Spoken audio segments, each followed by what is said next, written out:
What does the Bible say about dinosaurs? The topic of dinosaurs in the Bible is part of a larger ongoing debate within the Christian community over the age of the earth, the proper interpretation of Genesis, and how to interpret the physical evidence we find all around us.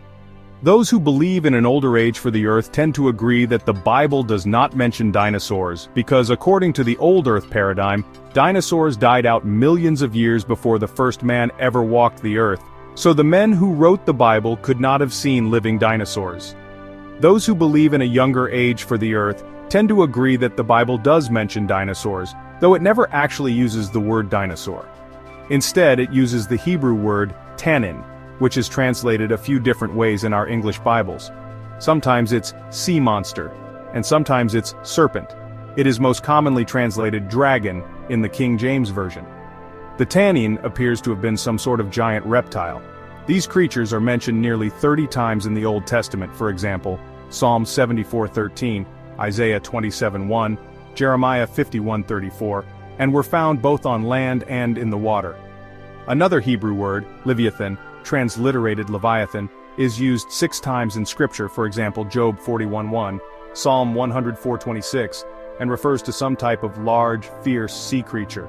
The description of Leviathan in Job 41 gives the impression of a strong yet graceful, unstoppable creature against which weapons are unavailing. Nothing on earth is its equal. Job 41:33.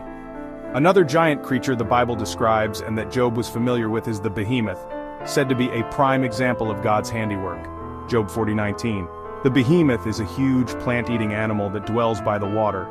Its bones are like tubes of bronze, and its limbs are like rods of iron. Job 40:18. Its tail is likened to a cedar tree. Job 40:17. Some have tried to identify the behemoth as an elephant or a hippopotamus. Others point out that elephants and hippopotamuses have very thin tails, nothing comparable to a cedar tree. Dinosaurs like the Brachiosaurus, Apatosaurus and Saltosaurus on the other hand, had huge tails that could easily be compared to a cedar tree. Nearly every ancient civilization has left some sort of art depicting giant reptilian creatures.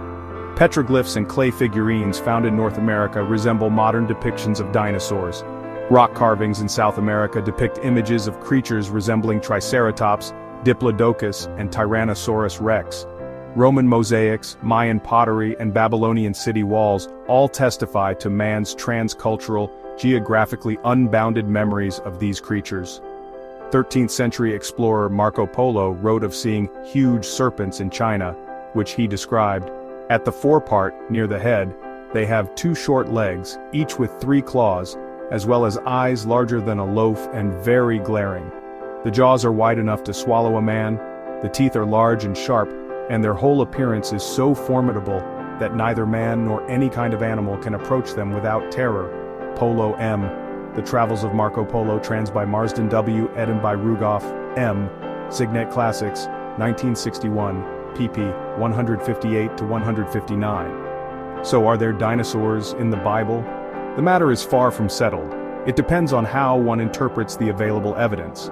If the first 2 chapters of Genesis are taken literally, the result is a belief in a relatively young Earth and the conviction that dinosaurs and man coexisted. If dinosaurs and human beings coexisted, what happened to the dinosaurs? The Bible does not discuss the issue, but dinosaurs likely died out sometime after the flood due to a combination of dramatic environmental shifts and being relentlessly hunted to extinction. Follow for daily Bible stories. Thank you and God bless you.